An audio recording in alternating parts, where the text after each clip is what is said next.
I am Ryan Morrow. I'm the National Security Analyst for the Clarion Project, and I also lead a section of the Clarion Project called the Clarion Intelligence Network. Basically, we collaborate with law enforcement in providing information to them about extremist activity in their area, primarily the Islamist kind, but we've also been providing other kinds of information about white supremacists, as that threat has also grown. And then at our website, we have ongoing coverage of radical Islamic developments, with obviously Egypt taking a key role in that, given the importance of the country and how the stakes are so high every single day, not just for Egyptians, but everything that impacts Egyptians impacts the rest of the world. Now, I'm really excited to be moderating this panel because I'm hoping for some type of answers, because this is the big conundrum to me with Egypt. That it's easy when you're talking about a government that you're unhappy with in general, just saying, okay, well then, new leadership. But what do you do when you have corruption and extremism within law enforcement itself? And that's made manifest, that's just many times worse, if that law enforcement entity is also sometimes helpful. If police will arrest Salafi radicals and will arrest Muslim Brotherhood radicals, then there's a certain amount of value in that. But then what if that same law enforcement entity is corrupt and then it sometimes assists those radicals depending on what's going on in that local department, in that local police station, and abuses minorities such as the Christians? How do you handle that? The kind of throwaway answer might be something like, oh, well, then just cleanse it. You know, as if that's so easy. But then that could be a recipe for anarchy, and then who do you replace them with? And the people that you kick out or you jail, where do you put all of them if there's so many radicals? I mean, how many football stadiums full of prisoners of terrorists and extremists and corrupt individuals can you fill? So this has been a debate in my mind for a long time, saying that this is just one of those problems I don't have a succinct answer for. And I'm hoping to get a little bit closer to that today. I'm not expecting the full answer, but getting a little bit closer to it would be nice. So we've got three esteemed panelists who will be explaining that to all of us today, and I'm really excited to get their insight. The first speaker is going to be Patricia Karam, the Regional Director of the Middle East North Africa Division at the International Republican Institute. In this role, she is responsible for the strategic oversight and leadership of the MENA division, with programs focusing on citizen-responsive governance, political party development, legislative strengthening, and civil society capacity building. So please welcome Dr. Karam. I wanted to start by saying that first, last night I arrived from a long flight from Tunisia at 8 o'clock at night. So bear with me if I'm nonsensical today. I also wanted to say that IRI itself has had limited engagement with the Coptic community, which is why it was suggested to me that I talk more about our experience working in Egypt and actually being kicked out of Egypt, and link it to some broader issues of collusion and human rights violations.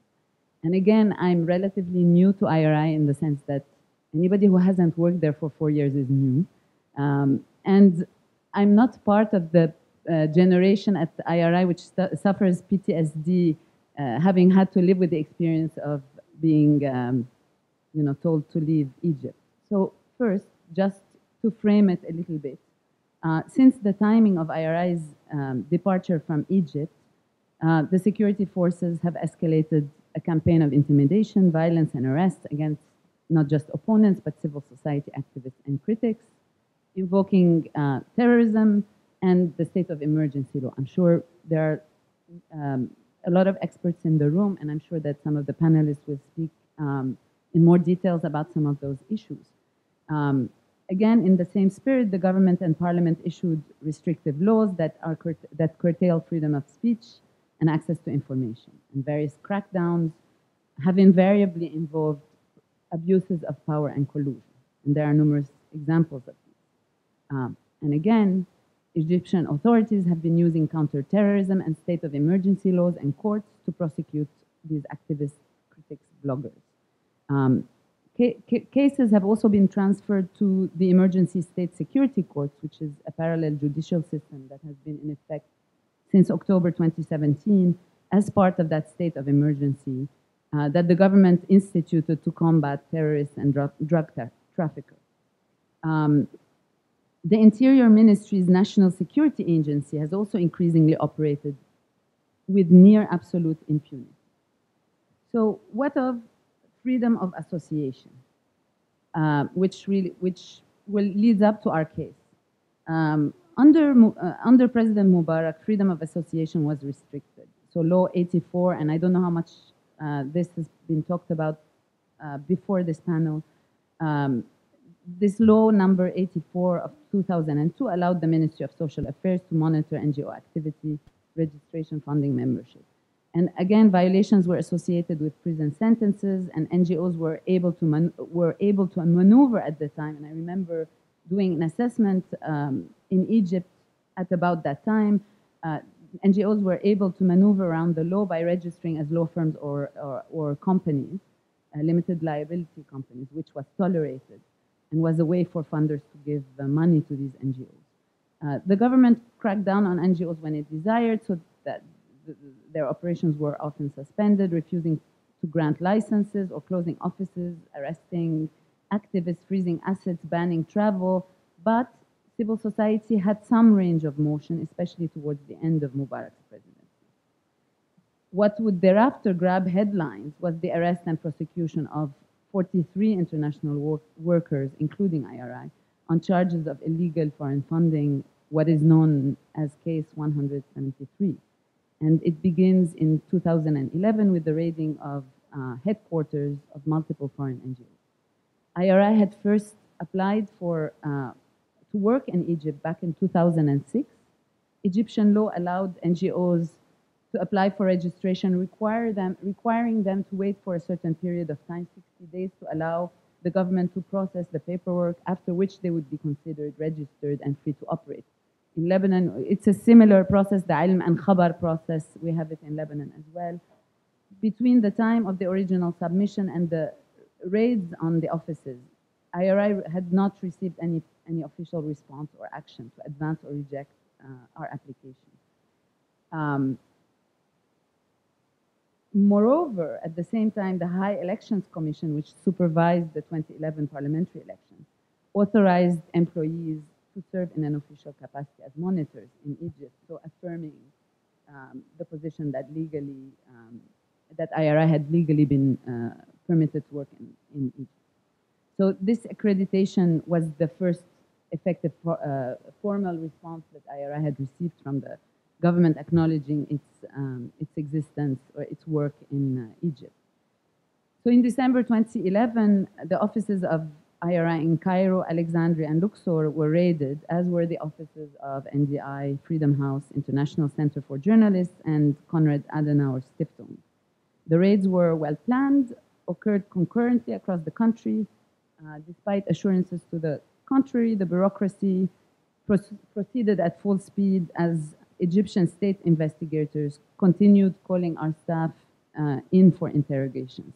Our representative spent a full day at the Ministry of Justice, was questioned for hours about his work and legal status in Egypt.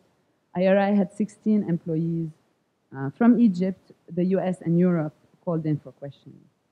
And after seizing computers, documents, tens of thousands of dollars in cash, the police shut down the offices and did not allow them to reopen despite assurances by high-level officials that the raids would cease and the property would be returned.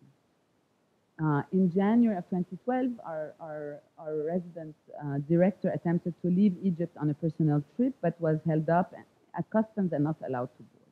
And this must have been the sort of the sign when the US, because shortly thereafter, the IRI staff were invited by the US ambassador and other embassies to stay at their embassies for protection. Public attacks were also conducted against IRI and other NGOs, including releasing the names of IRI staff in print, broadcast, and online media, which affected IRI's Egyptian staff in particular, who became the target of harassment within their communities. Following prosecution in June 2013, 43 Egyptian and non-Egyptian civil society workers, including 16 Americans from IRI, NDI, Freedom House, International Center for Journalists, and Konrad Adenauer Institute, or Stiftung, were sentenced to between 1 and 5 years in prison on charges of illegally receiving foreign funds and operating without a license. The government allowed non-Egyptians to return to their home countries. Civil society continued operating in a gray legal zone through 2016 and early 2014. And again, after considerable controversy and degradation of bilateral relations over the case, in April 2018, the Court of Cassation granted a retrial. And finally, in December of 2018, a verdict was finally issued for case 173, fully acquitting all defendants of the charges of operating without a license and illegally receiving foreign funding. Validating, again, the court validated this argument that without objections from the authorities, within 60 days of when the paperwork was submitted, the NGO's submission was considered approved legally. And again, acknowledging that the NGO was functioning in the country with the knowledge of authorities, especially given that they'd received authorization to be monitored. The court will also determine, and I think that's important, that foreign funding is not a criminal act. And that's in relationship to a bill that had been a draft bill that had been released in 2014 by the Ministry of Social Solidarity for regulating NGOs, and it expanded the criminalization of foreign funding. So today, Law 70 of 2017 is the current NGO law. It was ratified in April 17 by President Sisi to replace Law 84 of 2002.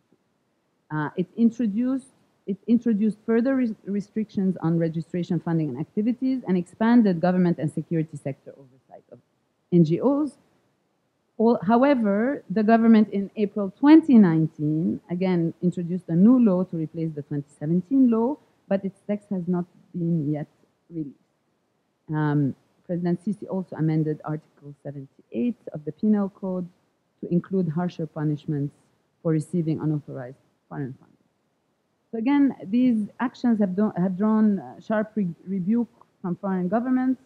In May 2017, after the law was approved, the law that was thereafter revised, Senators McCain and Lindsey Graham issued a joint statement that referred to the law as the latest sign of a growing crackdown on human rights and peaceful dissent.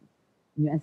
Representative Nancy Pelosi also drafted a letter to Egyptian Speaker of the House calling for him to condemn the ongoing assault on civil liberties. The EU similarly issued a similar statement. And in August 2017, the US cited the NGO law as the reason for withholding $195 million and cutting an additional $100 million in aid in Egypt.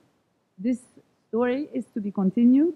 To give you some sense, we can talk more about some of the implications and what it means in question and answer, but just to give you a sense of what IRI does and what IRI did, just briefly, before 2011, we were mostly providing capacity building workshops for civil society groups in Egypt and doing some limited political party work.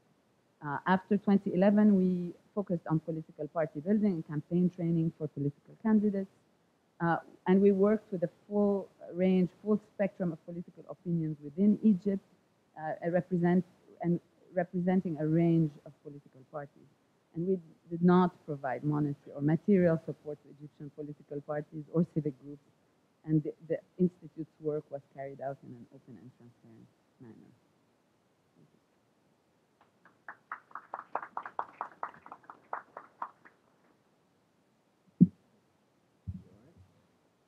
So Kurt Werthmuller is a policy analyst with a particular emphasis on religious freedom in Egypt, Iraq, and the Levant. Prior to joining USCIRF, he was an associate professor of Middle Eastern Studies at the American University in Dubai, where he taught medieval and modern Middle Eastern history, as well as regional politics and culture. So please welcome Mr. Werthmuller.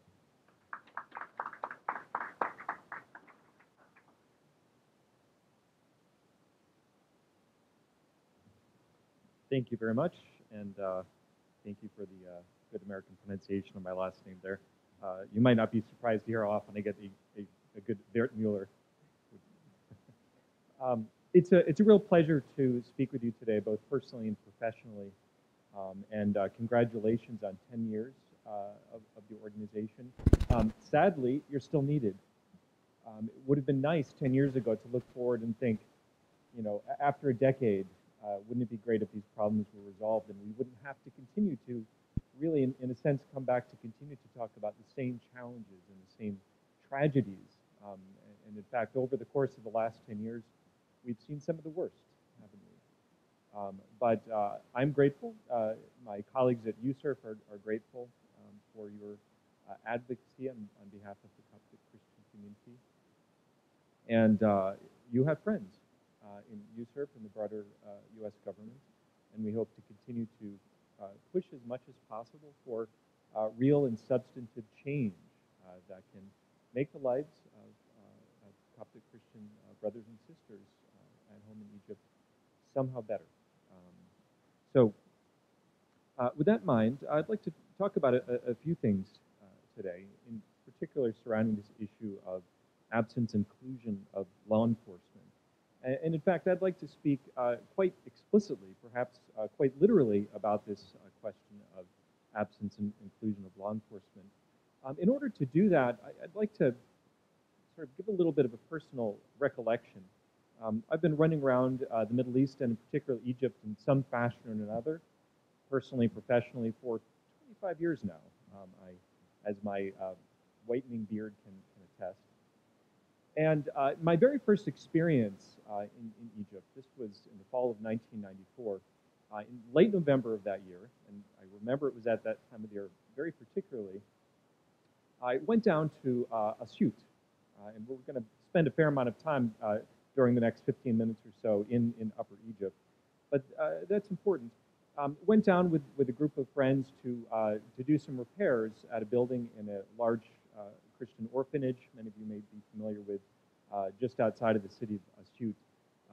Some buildings had been damaged during a rainstorm that particular fall, so we went to do some work. We're up there on a rooftop, a group of 20, 21-year-old college students sort of baking in the Asyuti sun up on this rooftop, and quickly became aware that there was a very young man standing next to us in a full, this is late November, so shitwi galaveya, that he's, proper winter gear with his scarf, and a very large AK-47, and a surprisingly large grin on his face. I still have a picture of this young man. And in some degree, it was unsettling, kind of exciting for a college student from America, from upstate New York, who, had only known guns for, shooting rabbits and things like that this guy was up there with us, and kind of comforting. This was the mid-1990s. This was the period in which the Gemma Islamiyya was, doing its thing down in Upper Egypt. And so to know that he was there watching out for us was somehow comforting. However, as I began to look around, and again, I remember very distinctly during this period, became very aware of other security, not just the convoy that would take us to and from the orphanage compound, but also the security, very kindly placed there by the security forces that sat at the front gate, and very quickly became aware that they weren't just there to watch out for bad guys, but they were also taking very copious notes of who was coming and going. Not just looking out for the bad guys, but also keeping a very close surveillance on the actual functions of this very large Christian institution there outside of Asyut. And it's that dichotomy, that uncomfortable relationship that security forces in Egypt have long maintained between protecting and surveilling, between supposedly standing in the way of Coptic Christians and forces that would look out to do violence to them, but at the same time treating that same community as a security problem to be dealt with in and of itself. So I want to spend a little bit of time talking about these dynamics today, rather than just kind of go through a list, a laundry list of sorts of all kinds of incidences of clashes in which Egyptian police in Upper Egypt and other places have been problems, in part because frankly, most of you here are already familiar with many of these accounts and incidences and attacks. Instead, I'd like to dig a little bit deeper into some of the dynamics behind these things. First, it is important to note, for what it's worth, that Egyptian law enforcement has taken, bear with me for a moment, a more active, if still quite flawed role in the last few years in protecting some Christian houses of worship and sites in urban areas in Lower Egypt. We have seen a few incidences in which police officers have put themselves at risk, foiling a would-be suicide bomber in Collusion last summer. And of course, in January, a police officer died in the process of defusing a bomb that had been placed targeting a church in Greater Cairo just before Christmas. Those efforts, those sacrifices, should neither be overstated nor overlooked because they were real and we're grateful for those. However, outside of these urban, central, cosmopolitan areas that are quite visible and still, frankly, within that wider orbit of Cairo, the picture looks exceedingly different, especially in rural Egypt, especially in Upper Egypt. And in this case, there, of course, have been some dramatic failures of protection in outlying areas. Most dramatically, as also has been rightly referred to a few times already today, the bus attacks claimed by ISIS in 2017 and 2018 down close to the border between Beni Suef and Minya. Horrible tragedies, and ones that could have and should have been prevented by security forces that were placed near the St. Samuel Monastery. These attacks have been exceedingly deadly. Thankfully, they have, at least to this point, been relatively few and far between. Far less visible, but much more common and much more widespread are, of course, the sectarian mob attacks on Christian communities, especially in Upper Egypt, that we've seen happen over and over again. In those cases, and here I want to talk very specifically about the role of law enforcement, when these sectarian mob attacks occur, security forces consistently treat them with neglect and disdain. In these rural areas, police response generally includes some combination of the following: delayed and or a passive response, resulting in a failure to end the violence or subdue the crowds well until after the damage was done. Compare this, for example, to a modest protest that might break out in Cairo against some kind of policy, or heaven forbid, against the government of President Sisi himself, when the response is immediate and it's massive. Well, in these rural areas, when these mob attacks happen, law enforcement comes eventually, half-heartedly. And of course, as many of you know, many of these mob attacks eventually end with the police arresting Coptic victims along with those who might have incited or carried out the violence. And eventually, in almost every case, the rule of law is subverted when law enforcement eventually releases all of the offenders, often forcing the parties involved to submit to, as we've heard a few times today, so-called traditional reconciliation councils.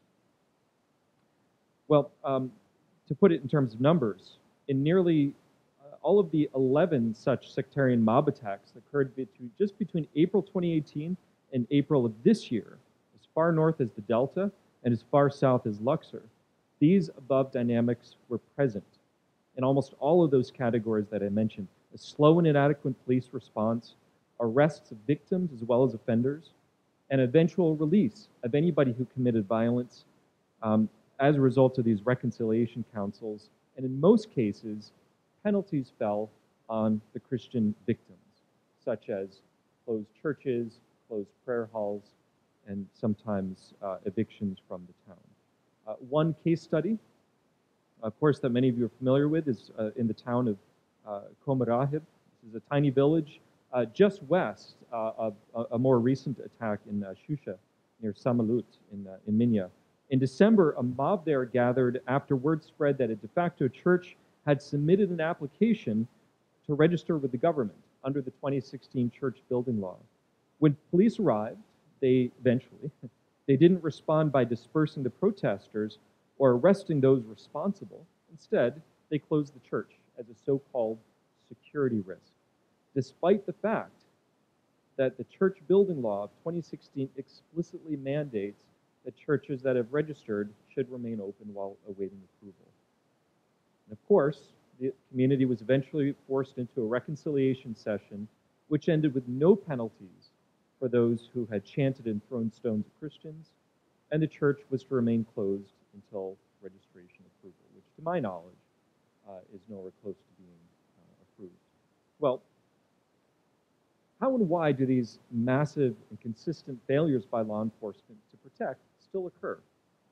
There's lots of deep dynamics here at play. First of all, it's important to note that police in Egypt are not somehow set apart from society. They are part of the social fabric. They are part of the community and susceptible to the same sorts of prejudices and misinformation as everybody else in the community. We see this, for example, in the attack on Coptic Christians in the village of Sultan Basha last year in Minya, in which one police officer responded to the mob that came out to attack the church by saying, "Don't worry, we're not going to allow any church to be here." This is somebody who's part of that community, and again, susceptible to those same dynamics. Second, it's important to recognize that in Egypt, like in many other places in the world, it's a complex society, and there are many different centers and kinds of power. It's very easy sometimes sitting here in Washington, D.C., as people very often, and most of the time appropriately, talk about President Sisi's government as being authoritarian, to be blunt. And it's very easy to think of the nature of authoritarian power as being all-inclusive and omnipotent. But the reality is that in Egypt, there are many different centers of power. Right? There are local authorities, there are provincial authorities, and there is presidential authority as well. To put it in plain words, President Sisi may hold tightly to the reins of power in Cairo, but he's not a puppet master of 100 million people, nor of every rung on the political and social hierarchy in between. A call to action against Copts by a neighborhood imam against what he might call foreign encroachment by Christians or something else like that is a much more potent call to action than, say, the words of the president about tolerance, as positive as they may be, to a group of well-to-do youth at a world forum in Sharm el-Sheikh, far from these villages. Third, it's so important to acknowledge, as a few people have already today, the way that throughout Egyptian media and discourse in the public sphere, the way that Copts are so often framed as being somehow other and separate from broader Egyptian society, and therefore that they represent a security issue in their own right, as Bahauddin noted earlier today. And therefore, police are concerned with them as a matter of public order, with Christians kept in their proper place, more than they are being concerned with providing safety for them. We see this, of course, in the Committee to Combat Sectarianism, as the journalist Timothy Keldis rightly called the Sectarian Committee to Combat Sectarianism, which of course placed the onus of combating sectarian on the security sphere while failing to include any representatives from the Coptic community or other religious minorities in the country.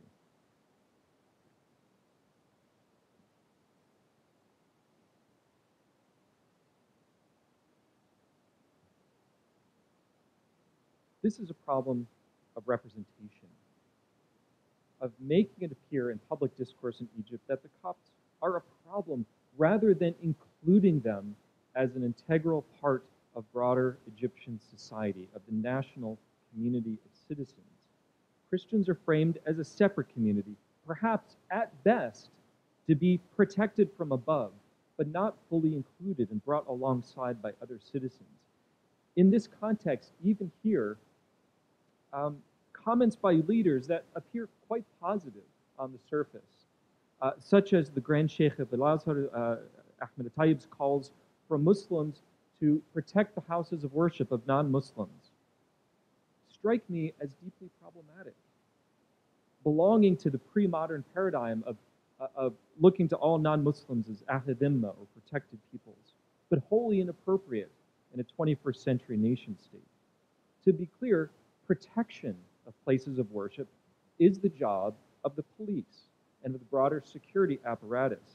applicable to all Egyptian citizens, regardless of their religion, whether Muslim, Christian, Baha'i, or any other community that calls Egypt home.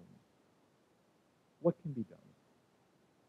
These, of course, are very, very deep issues and very deep challenges and dynamics that do not belong to our lifetime alone. But at the same time, we can't just throw up our hands in the air and say, we give up. We have too many friends and family and brothers and sisters in the country who still live there, and we want to see the Coptic community remain and persist, and perhaps someday down the road to even once again grow and even thrive. This is what we would like to see. And what are some of the issues that we can push, that we can emphasize, that we can encourage in order to see some real changes on the ground? First of all, it's crucial to emphasize over and over, whether we're talking with members of the Egyptian government and the administration of President Sisi, advocates with the United States government who liaise with our partners in Egypt, the centrality of the rule of law. It is time to finally end the practice of handing over local power to so-called reconciliation committees. When someone commits violence, arrest them. When someone incites violence, hold them to account. When someone throws a brick through a Coptic Christian's window in a village, force them to pay for damages. And when someone burns down a Coptic Orthodox church, arrest them for arson. This is the rule of law. It's bad enough that Egypt has blasphemy laws and other unjust policies on the books, but what's even worse is that it is failing to implement its very own rule of law, particularly in regard to these mob attacks. And its failures show future potential mobs that not only will they face no legal recourse for their actions, but they'll probably also receive the help of police and reconciliation councils in meeting their intolerant demands. In a sense, that's a short-term issue. It's something that we can press on immediately, something that should change immediately and should indeed have been changed a long time ago. But there are also some long-term things that we should also be urging and pressing and emphasizing as well. And here I'll try to be relatively brief. I know I'm going on a little bit long here. Fair enough. that was wise planning to start a little bit early. This is probably, I should note, tongue-in-cheek, that this is probably the first Egyptian gathering I've been at where things started early. So it's a pleasant surprise. Well, some real long-term changes are needed. As I mentioned before, it's so important when we talk about law enforcement in Egypt that we think about them as part of the social fabric. Whether we're talking about individual police officers or riot police or commanding officers or right up through the hierarchy of the security apparatus, they're part of society. And as people have mentioned already today, what we need in Egypt is a generational change, a cultural shift. Education is crucial in this. There's good news and bad news in this sense. Bad news is education in Egypt is still abysmal. The good news is, at present, at least right at the moment, hopefully we won't see another cabinet shakeup in the immediate future that changes this, but right now the current Minister of Education, Dr. Tariq Shawki, by all evidence, and he's met with our commissioners twice in the last year and a half or so. By every measure, he appears to be fairly genuine in wanting to change things, at least in the public curriculum. And I realize that's only talking about the public school curriculum. It's not touching on some of the other educational issues. He shared with us some of the new primary school textbooks for religion classes. And the good news is there isn't offensive stuff in there, right? In other words, any passages that might have been in these primary textbooks in the past that talked about non-Muslims as perhaps being infidels or not worthy of trust and respect as neighbors, those passages have been removed. And the emphasis of the textbooks now are much more on good manners and being good citizens and that sort of thing. However, and this is what I want to come back to once again, however, what is missing is inclusivity. In the Muslim textbook, for Muslim primary school children to be taken aside and to taught about religion. Coptic Christian neighbors are simply absent. They're not talked about in a bad way, thank goodness, but they're absent. And this is the difference, as someone mentioned earlier. This is the difference between tolerance and inclusion. It's not enough simply to say, it's okay that we have Christians here. We don't care. You guys do your things. We're not going to look at you. But it's another thing to proactively introduce into curriculum the message that Christians are neighbors. They are brothers and sisters like everybody else in the country. More importantly, and I'll come back to this again when I close in a moment, they are fellow citizens. That concept of citizenship, as Representative Hill said just a little while ago, is so crucial, that concept of citizenship. I would recommend that this idea of citizenship is a drum that we should all beat incessantly and loudly when we talk about the status of Coptic Christians in Egypt. Because in a sense, it folds all these other issues together. When we talk about law enforcement, the message is, officers, protect your citizens. Not protect the Christians, not protect the Muslims, protect Egyptian citizens. The message when it comes to textbooks is, this is our society. These are all fellow citizens here that are part of this country and part of this social fabric. In truth, we want to see Egypt succeed.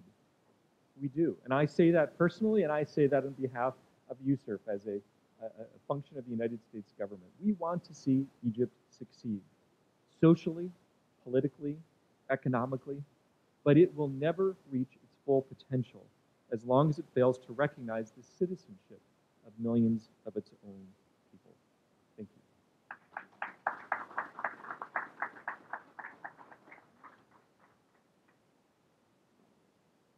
you. And we will go to our final panelist, and we'll do some Q&A for the remainder of the time. So Dr. David Pollack is the Bernstein Fellow at the Washington Institute. He focuses on the political dynamics of Middle Eastern countries. He is the director of Project FICRA, a program of research, publication, and network building designed to generate policy ideas for promoting positive change and countering the spread of extremism in the Middle East. So please welcome Dr. Pollack.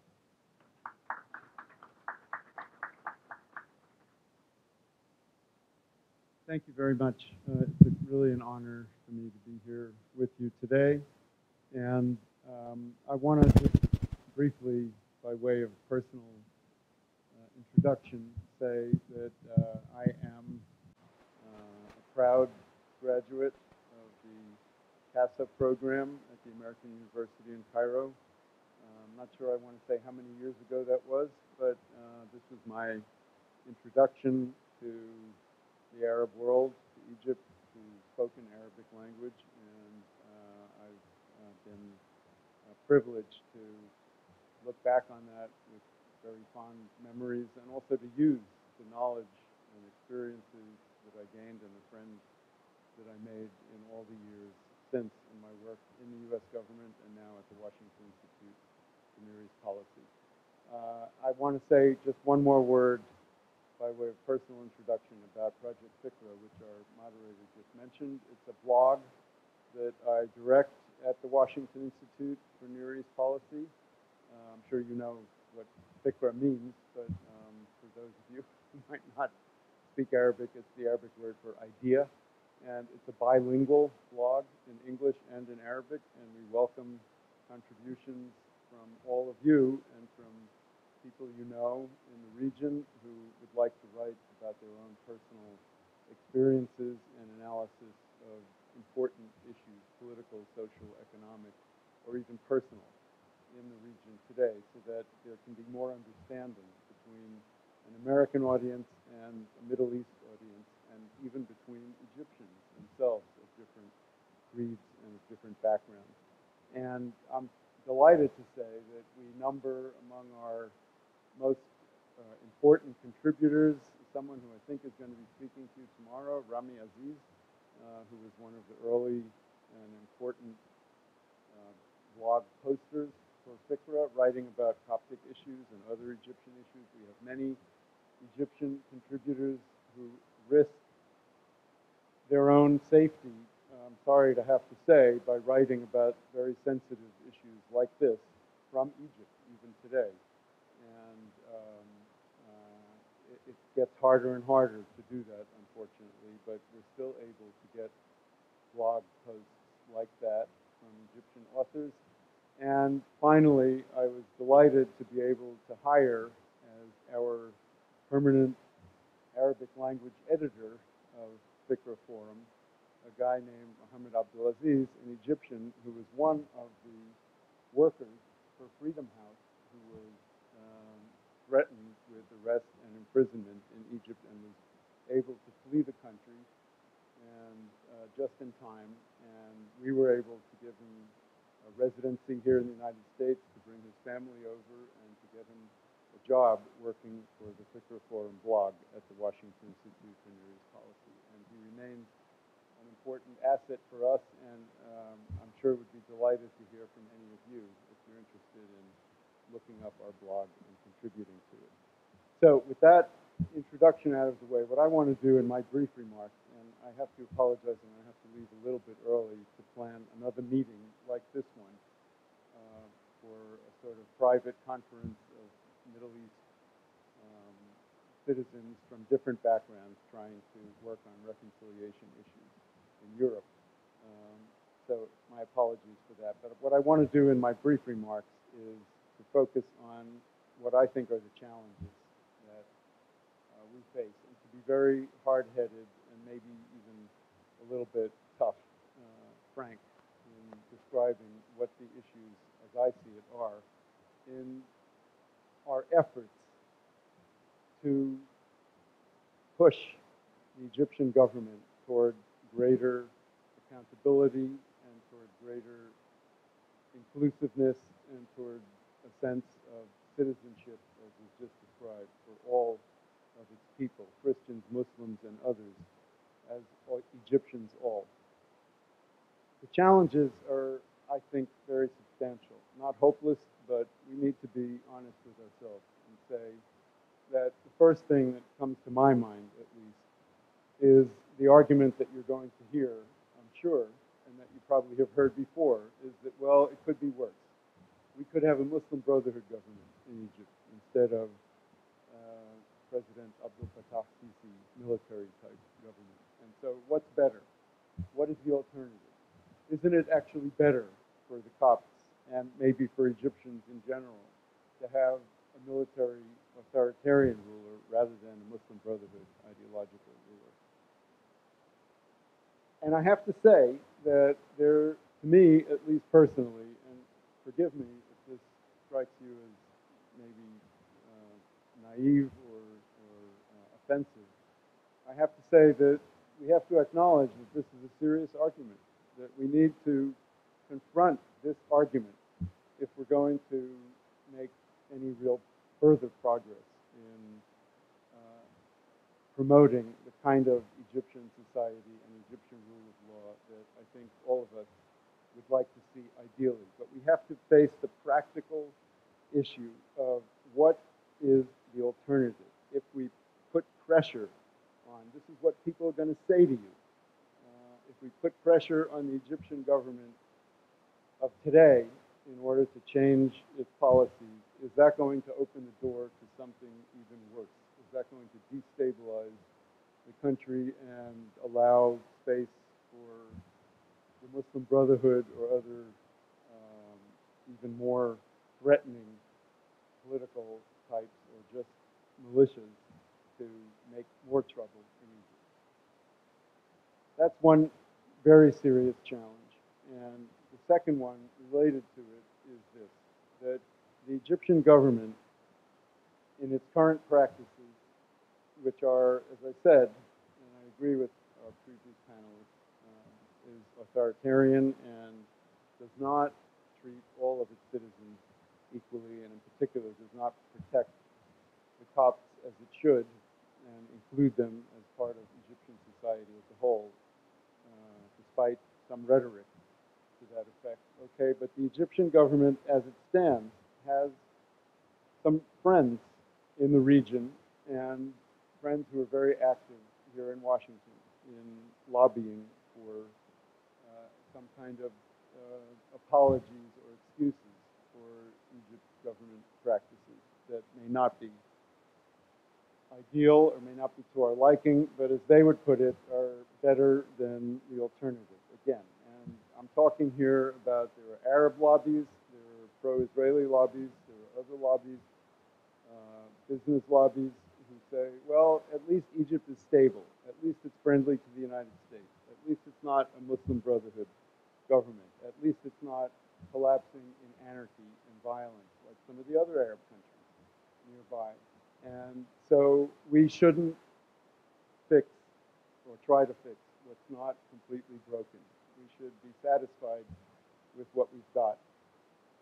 And the challenge is to try and find allies among people of good intentions who are seduced by that argument, and to work with other people, to form coalitions, if possible, with other groups from other countries, from other faiths, from other organizations that believe in the American ideals of equality and justice and the rule of law and true freedom of religion, and to work with them in order to help them understand that Egypt is fixable in a way that would not jeopardize its security and not jeopardize its strategic relationship with the United States. This is not an easy argument to make, but I think it's essential. If you're really hoping to be more successful in calling attention to these issues and getting the U.S. government to do something about it, or getting American civil society and religious organizations and human rights organizations to do more in this regard, you need to work with them and address the issues that I just laid out. The third issue that I want to bring to light, and again, I'm probably not telling you anything you don't already know, but I'm trying to just be as open and honest about it as I can with you today, is the argument that, okay, there are real problems here, but the U.S. government, or the U.S. in general, can't really do very much about it. It's just not something where we have sufficient leverage or where we have the standing or the credibility to make a difference in a positive way. And people will tell you that, well, the United States government has tried to cut aid to Egypt in order to promote democracy or promote human rights or promote religious tolerance, and it didn't work. The Egyptian government either just ignored or defied or waited out these periods of pressure on the pipeline of aid, which is mostly military now, and in the end, it had no real useful effect. Or people are going to tell you that from the outside, pressure on the Egyptian government to promote equality and religious freedom is going to backfire. It's actually going to be counterproductive, because then the Egyptian government will be able to turn around and say, well, look who is trying to interfere in our affairs. It's the foreigners, it's the Christians, it's the Jews, it's people from the United States who are not really our friends. They're the ones who are trying to make us change our ways. So we shouldn't listen to them. In fact, we should actually rise up and oppose them and show them that Egypt is going to be independent.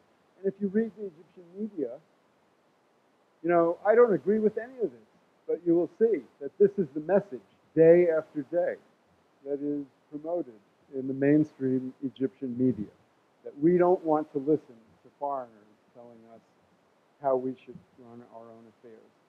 So there's a real dilemma here of, it's okay, you want to do something, but you have to address the question of, by trying to do something about this, are you actually going to make things worse instead of better? So what is my answer to all of these challenges and dilemmas? I have to tell you, honestly, after more than 40 years of visiting Egypt and working with Egyptians and studying these issues and directing this blog for the exchange of ideas. I don't have an easy answer to any of these challenges that I just outlined. But here's what I think, just very briefly. I think that these are the issues that need to be openly addressed. And by putting them out on the table, as painful as it might be, and being ready to counter the arguments that, well, Egypt needs to be stable, at least it's not the Muslim Brotherhood, or we don't want to antagonize Israel or Saudi Arabia or the oil lobby or some other lobby here in Washington by putting too much pressure on the Sisi government. Or if we try to put pressure on that government, it's only going to make things worse because it will backfire. They will resent it. They will use it against us. And they will use it against the Copts in Egypt if foreigners try to intervene on their behalf. These arguments have to be confronted openly and directly. If I, in my opinion at least, as an outsider, and I beg your forgiveness for interfering in your affairs in this way, but these are the arguments that have to be addressed very directly. And I think actually our moderator did a great service to all of us by posing this kind of issue at the very beginning of this panel and saying this is not a simple question. There are different sides to it. There is an argument that the Egyptian government is not as bad as it could be. And so that needs to be taken into account as we try to make it, to say to everybody else, that's not good enough. Okay? We want it to be better. And it can be better without undermining its basic stability. That, I think, is the truth. But that truth has to be explained to people, that an Egyptian government that is more law-abiding, that is more tolerant, that is more inclusive, that is more democratic, is not going to fall apart. That it can remain stable and friendly to the United States and to its neighbors, and open up toward its own people in a way that I think would give it the praise that it truly deserves, rather than the false praise that it often receives in this town. So again, thank you for your patience and your understanding for my frankness.